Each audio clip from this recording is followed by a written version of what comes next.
ಹ್ಮ್ first day shoot ಹೋದಾಗ set ಹೋದಾಗ ಹೇಗಿತ್ತು and first camera face so basically 4 ವರ್ಷ ಆದ್ಮೇಲೆ ನಾನು ಮೊದಲನೇ ಸಲ ಕ್ಯಾಮ್ರಾ ಫೇಸ್ ಮಾಡಿದ್ದೆ ಲುಕ್ ಟೆಸ್ಟ್ ಅಲ್ಲಿ.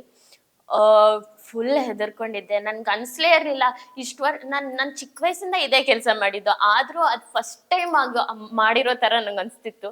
ಯಾಕಂದ್ರೆ ಬಂದ ತಕ್ಷಣ ಎಲ್ಲರೂ ನಾನು ನೋಡ್ತಿದ್ರು, ಫುಲ್ ಕಾನ್ಶಿಯಸ್ ಆಗೋದೆ, ಫುಲ್ ಸೈಕಲ್ ಹೊಡಿತಾನೆ ಇದ್ದೆ. ಆದ್ರೆ ಹಂಗೆ ಹೋಗ್ತಾ ಹೋಗ್ತಾ ಇನ್ನೂ ಅಭ್ಯಾಸ ಆಗ್ತಾ ಹೋಯ್ತು. ಅದಾದ್ಮೇಲೆ ನಾನು ಮುಂಚೆನೂ ಮಾಡಿದ್ದೆ ಅಂತ ಅನ್ಸಕ್ ಶುರು ಆಯ್ತು. ಅದಾದ್ಮೇಲೆ ಇನ್ನೂ ಕಾನ್ಫಿಡೆನ್ಸ್ ಬಿಲ್ಡ್ ಆಗಿ ಮಾಡಕ್ ಶುರು ಮಾಡಿದೆ. ದೀಪಗೂ ದಿಯಾಗೂ ಮೇ ಬಿ ಹಿಂದಿ ದಿಯಾ ಕನ್ನಡ ದೀಪ ಅವೆರಡೇ ವರ್ಡ್ಸ್ ಹೌದು, ಡಿಫ್ರೆನ್ಸ್ ಇಲ್ಲ. ಸಿಮಿಲಾರಿಟೀಸ್ ಅವ್ರ ಮಧ್ಯೆ. ಅವ್ರ ಮಧ್ಯೆ ಇರೋ ಸಿಮಿಲಾರಿಟಿ ಕನ್ನಡಕ. ಯಾಕಂದ್ರೆ ಇಬ್ರಿಗೂ ಕಾಣಿಸಲ್ಲ, ಇಬ್ರಿಗೂ ಕನ್ನಡಕ ಇದೆ.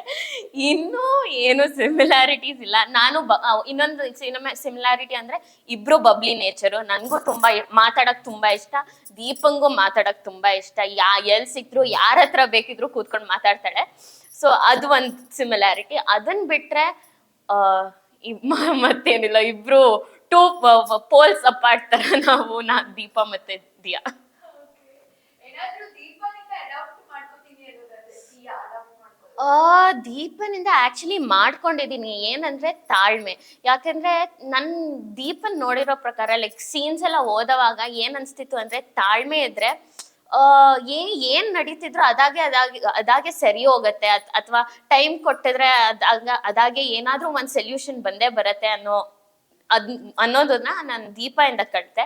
ಸೊ ನಾನ್ ಯೂಶಲ್ ಆಗಿ ದಿಯಾ ಏನ್ ಮಾಡ್ತಾಳೆ ಅಂದ್ರೆ ತುಂಬಾ ರ್ಯಾಶ್ ಡಿಸಿಷನ್ಸ್ ತಗೊಳ್ಳೋದು, ಮತ್ತೆ ಏನಾದ್ರೂ ಅದ್ರ ಇಮಿಡಿಯೇಟ್ ಆಗಿ ರಿಯಾಕ್ಟ್ ಮಾಡೋ ತರ ಇದ್ಲು. ಬಟ್ ದೀಪನ್ ನೋಡಿ ನೋಡಿ ಅನ್ಕೊಂಡ್ಲು, ಸ್ವಲ್ಪ ತಾಳ್ಮೆಯಿಂದ ಕೆಲಸ ಮಾಡಿದ್ರೆ ಎಲ್ಲ ಸರಿ ಹೋಗುತ್ತೆ, ಎಲ್ಲ ಸರಿ ದಾರಿ ಬರುತ್ತೆ ಅಂತ. ಸೊ ಇವಾಗೆಲ್ಲ ಸೆಟ್ ಮಿಂಗಲ್ ಆಗಿದ್ದೀರಾ ಎಲ್ಲ ಹ್ಮ್ ಹ್ಮ್ ಚೆನ್ನಾಗಿದೆಯಾ ಎಲ್ಲ ಸಖತ್ತಾಗಿದೆ. ಓಕೆ ದೀಪ ರೆಬೆಲ್ ಆಗ್ತಾ ಇದ್ದಾಳೆ ಹೌದು. ಸೊ ಇದ್ರ ಹಿಂದೆ ಇರೋದು ಮಗು ಒಂದೇ ರೀಸನ್ ಅಥವಾ ತುಂಬಾ ಎಲ್ಲ ಹಿಡಿದಿಟ್ಕೊಂಡು ಬ್ಲಾಸ್ಟ್ ಆಗಿರೋದು ಅಂದ್ರೆ ಮಗು ತೊಟ್ಲಲ್ಲಿ ಹಾಕಿ ಮಗು ಮಗು ತೊಟ್ಲಲ್ಲಿ ಹಾಕಿದ್ದು ರೀಸನ್ ಅಲ್ವೇ ಅಲ್ಲ. ಯಾಕಂದ್ರೆ ಮಗು ತೊಟ್ಲಲ್ಲಿ ಹಾಕಿದ್ದು ದೀಪ ಏನ್ ರೆಬೆಲ್ ಆಗೋ ಇಂಟೆನ್ಷನ್ ಇರ್ಲಿಲ್ಲ. ಅವಳಿಗೇನಂದ್ರೆ, ನೀವ್ ತಪ್ಪನ್ನ ಒಪ್ಕೊಳ್ಳಿ, ನಾನ್ ಅಷ್ಟೇ ಹೇಳ್ತಿರೋದು. ನಾನ್ ನಿಮ್ ಮುಂದೆ ರೇಸ್ ಆಗ್ತೀನಿ, ನೀವ್ ನನ್ನ ಸೊಸೆಯಾಗಿ ಒಪ್ಕೊಳ್ಳೇಬೇಕು ಅನ್ನೋ ಥಾಟೇ ಬಂದಿರ್ಲಿಲ್ಲ. ಬಟ್ ಆ ಥಾಟ್ ಬೇಸಿಕ್ಲಿ ಯಾವಾಗ ಬಂದಿದ್ದು ಅಂದ್ರೆ, ಅವಳನ್ನ ಮನೆಯಿಂದ ಆಚೆ ಹಾಕದ್ಮೇಲೂ ಬಂದಿರ್ಲಿಲ್ಲ ಆ ಥಾಟ್. ಅವಳ ಅಪ್ಪ ಅಮ್ಮನ ಮರ್ಯಾದೆ ತೆಗ್ದಾಗ ಅವಾಗ ಅವಳ ರೇಸ್. ಯಾಕಂದ್ರೆ ದೀಪಂಗೆ ಅವ್ರ ಅಪ್ಪ ಅಮ್ಮಕ್ಕಿಂತ ಯಾರು ಅಲ್ಲ, ಅವ್ರ ಅಪ್ಪ ಅಮ್ಮನ ಆ ಲೆವೆಲ್ ಅಲ್ಲಿ ಇಟ್ಕೊಂಡಿರ್ತಾಳೆ. ಸೊ ಇಷ್ಟ ದಿನ ಅವಳು ಯಾಕೆ ಸಹಿಸ್ಕೊಂಡಿದ್ಲು, ಇಷ್ಟ ದಿನ ಅವಳು ಅಪ್ಪ ಅಮ್ಮಂಗೆ ಈ ವಿಷಯ ಗೊತ್ತಾಗ್ಬಾರ್ದು, ಅಪ್ಪ ಅಮ್ಮಂಗೆ ಗೊತ್ತಾದ್ರೆ ನೊಂದ್ಕೋತಾರೆ ಅನ್ನೋ ಒಂದೇ ಕಾರಣಕ್ಕೆ ಅವಳು ಈ ವಿಷಯನ ಅವನ ಮನೆಯವ್ರಿಗೂ ಹೇಳಿಲ್ಲ, ಎಲ್ಲಾನು ಸಹಿಸ್ಕೊಂಡು ಮನೆಯಲ್ಲೇ ಕೆಲ್ಸದವಳ ತರ ಇದ್ಲು.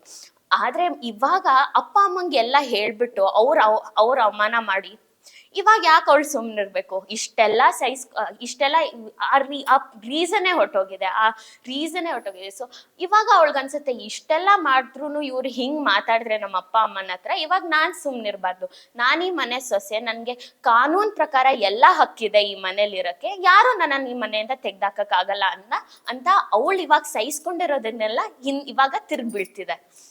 ಸೊ ಇವಾಗ ನಾನು ಜಗಳ ಆಡ್ಲೇಬೇಕು, ನನ್ನ ಕಾಲ್ ಮೇಲೆ ನಿಂತು ಹೋರಾಡ್ಲೇಬೇಕು ಅನ್ನೋ ಕಾನ್ಫಿಡೆನ್ಸ್ ಬಂದಿದೆ ಅವಳಿಗೆ. ಕಾಸ್ಟ್ಯೂಮ್ ಎಷ್ಟು ಹೊಲಿಸಿದೀರಾ ದೀಪನ್ಗೆ ಈ ತರ ಕಾಸ್ಟ್ಯೂಮ್ ಒಂದ್ 10-12 ಕಾಸ್ಟ್ಯೂಮ್ಸ್ ಇದೆ. ಆಲ್ಮೋಸ್ಟ್ 10-15 ಕಾಸ್ಟ್ಯೂಮ್ಸ್ ಇರುತ್ತೆ. ಅದನ್ನೇ ಬೇರೆ ಬೇರೆ ದಾವಣಿ ಜೊತೆ ಸ್ವಲ್ಪ ಬೇರೆ ತರ ತೋರಿಸ್ಬೇಕು ಅಂತ ಹಾಕೊಂಡು ಮಾಡೋದು. ಓಕೆ ನಿಮಗೆ ಜನರಲ್ ರೆಸ್ಪಾನ್ಸ್ ಹೇಗಿದೆ ಹೊರಗಡೆ ಹೋದಾಗೆಲ್ಲ ಹೇಳ್ತಾರೆ ಬಟ್ ಮೇ ಬಿ ಗುರ್ತಿದೆ ತುಂಬಾ ಕಷ್ಟ ತುಂಬಾನೇ ಕಷ್ಟ. ಎಲ್ರು ನಂಗೆ ಎಲ್ರು ತುಂಬಾ ಇಷ್ಟಪಡ್ತಾರೆ ದೀಪನ್ನ. ನಾನು ಕಮೆಂಟ್ಸ್ ಅಲ್ಲಿ ನೋಡ್ತಿರ್ತೀನಿ, ಅವ್ರೆಲ್ರು ದೀಪ ರೆಬೆಲ್ ಆಗ್ತಿದ್ದಾಳೆ ಅಂತ ತುಂಬಾ ಖುಷಿ ಪಟ್ರು. ಅವ್ರು ದೀಪಂಗ್ ಬೇಜಾರಾದಾಗ ಅವರು ಬೇಜಾರಾಗೋದನ್ನ ನಾನು ನೋಡಿದೀನಿ.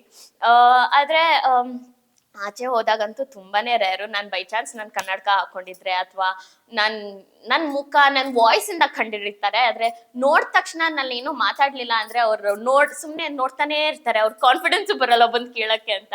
ಮೊನ್ನೆ ಯಾವತ್ತೋ ನಾನು ಒಂದ್ ಮದ್ವೆಗೆ ಹೋದಾಗ ಅವಾಗ ಒಬ್ರು ಬಂದು ನೀವ್ ಕಪ್ಪಗಿದ್ದೀರಾ ಅಲ್ವಾ ಅಂತ ಬಂದ್ ಕೇಳಿದ್ರು.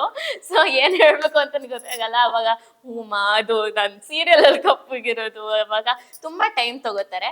ಆದ್ರೆ ಇನ್ಸ್ಟಾಗ್ರಾಮ್ ಅಲ್ಲಿ ನೋಡ್ತಿರ್ತೀನಿ, ನಂಗೆ ತುಂಬಾ ಖುಷಿ ಪಡುತ್ತೆ. ಇವಾಗ ರೀಸೆಂಟ್ ಆಗಿ ರೆಬೆಲ್ ಎಪಿಸೋಡ್ ಬಂದಾಗಾನು ಒಬ್ರು ಟ್ಯಾಗ್ ಮಾಡಿದ್ರು ಒಂದ್ ಸ್ಟೋರಿಯಲ್ಲಿ, ಏನಂತ ಅಂದ್ರೆ ದೀಪಾ ಜೈ ಅಂತ ಒಂದ್ ಮಗು ಟಿವಿ ನೋಡ್ತಾ ಹೇಳ್ತಿತ್ತು. ಅದ್ ನಂಗೆ ತುಂಬಾ ಖುಷಿ ಕೊಡ್ತು.